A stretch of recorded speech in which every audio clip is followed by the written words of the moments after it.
Okay, we got the notes for parabolas. So up here we got the definition of a parabola. So a parabola is a set of all points equidistant from a given point called the focus, and a given line called the directrix. So if you measure these distances, they're the same distance from any point. So if I went, from over here, if I go to that point, come straight down, those are both the same lengths, or there to there. Now the one thing is that line to the directrix does have to be at a right angle, so it's the shortest possible distance from the point back to the line. That was a really bad drawing there.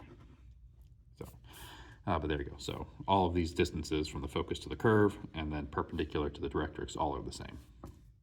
So we have two different equations for the standard form, depending on which direction the parabola opens.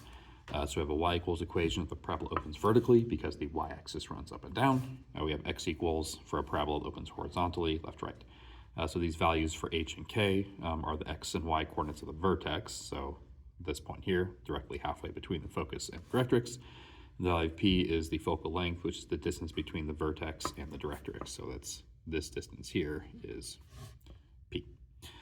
So positive values of p mean the parabola opens up, so the curve is above the directrix. Negative values would be down, or if the parabola opens right and left, positive is to the right, negative is to the left. Okay, so let's look at some examples. So given the focus and the directrix, find the vertex, the focal length, and the direction the parabola opens. So we can do this a couple ways. We can do it graphically, or we can just do it with algebra. So if we look at the graph, here's our focus is at -8, 6. So you don't really have to be exact if you're doing the sketch. So -8, 6 can be left and up. The directrix is the line y equals 0, so that's running this way. So the vertex has to sit halfway between. So the vertex is going to halfway between -8, 6 and y equals 0. So if you notice this is a y equals, that means that in order to be halfway in between, our x value is not going to change. So -8, and the number halfway between 6 and 0 is 3. So that's the vertex. Focal length is that distance there. So from the vertex to the directrix, to go from 3 to 0, the focal length is 3, or technically this is the value of p. Positive because it's going up, and then direction is obviously up because this point is above the line, so the parabola has to open that way. You always open towards the focus, away from the directrix. So we'll do this one algebraically without having to draw any graph.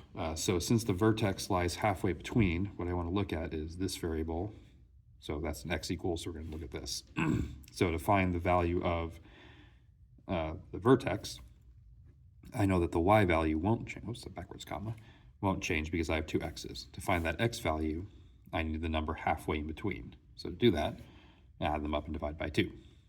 So that's 18 over 2. So 9 for the x, because that's an x equals equation. So there's my vertex. Now the value for p is the difference divided by 2. So 7 minus 11 over 2. So that's going to be, what's that, -4 over 2 or -2. So there's my focal length. And then the direction I actually get from that sign. So down.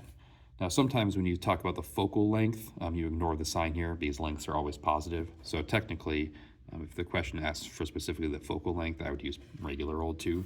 But that sign on the value of p gives me the direction. So p together gives me the, oops, except it's not down, it's left because it's an x equals equation. So left, right. So the direction gives me the, or the sign, sorry, gives me the direction. The number gives me the focal length. So down here we got y's. So to find the vertex, I need the number halfway between -10 and +10. So that's 0 divided by 2, or 0. So here, so since I have a y equals equation, the x will stay the same. The y will be 0.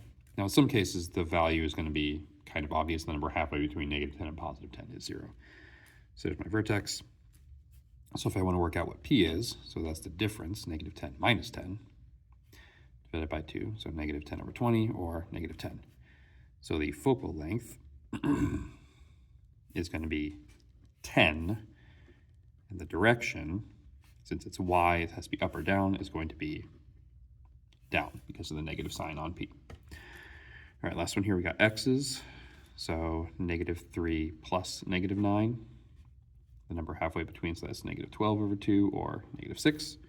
So -6 comma, and then this y value doesn't change, so -6. So to find p, -3 minus -9 over 2. Notice it's always the value from the focus first, and then the directrix second. So that is +6 over 2, or 3. So my focal length would be 3. Direction, since it's x and positive, that would be to the right, because that's the direction of the positive x-axis. Okay, so this one's here. We're going to write equations. So I'll jot them down up here. We'll do it later. So x equals, so the first thing to do is figure out which general form you need. And you do that by looking at the equation of your directrix. So the equation will always match the directrix. Since my directrix is x equals, the equation I need is the one that is x equals. So it's going to look like, so that's the equation I need. So I get h and k from the vertex, I get p from the other direction to do it. So we've got x equals 4 and focus is 2. So to find the vertex, the number halfway between 2 and 4, so add them up and divide by 2. So that's 6 over 2, or 3. So the vertex is going to be at 3 comma -6. The y doesn't change because this is an x equals, so only the x changes. The value for p would be the difference, so that is -2 over 2, or -1. So this one we're technically finding h because it's the x value. And then this number here stays. Okay, then we just fill everybody in. So x equals 1 over 4 times -1. Y minus k, so y minus -6 squared, plus h, which is 3. And then do your cleanup. So -1/4, y plus 6 squared, plus 3. All right, so here we've got y values, so 3 and 9. So this one we're actually finding k, because it's the y value. Divide by 2, so that's 20 over 2, or 10. So to find p, we take the difference. So also going to be -1 again. And then since it's y equals, we use the y equals general form. So looks like that. And then fill your values in. So y equals 1 over 4 times -1. X, so my vertex is at -5 comma 10. So x minus h is x minus -5 squared, plus k, which is 10, and then do your cleanup. So -1/4, x plus 5 squared, plus 10. So here we got y values.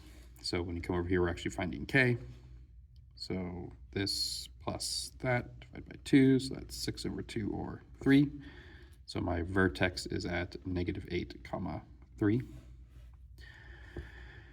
Let's see here.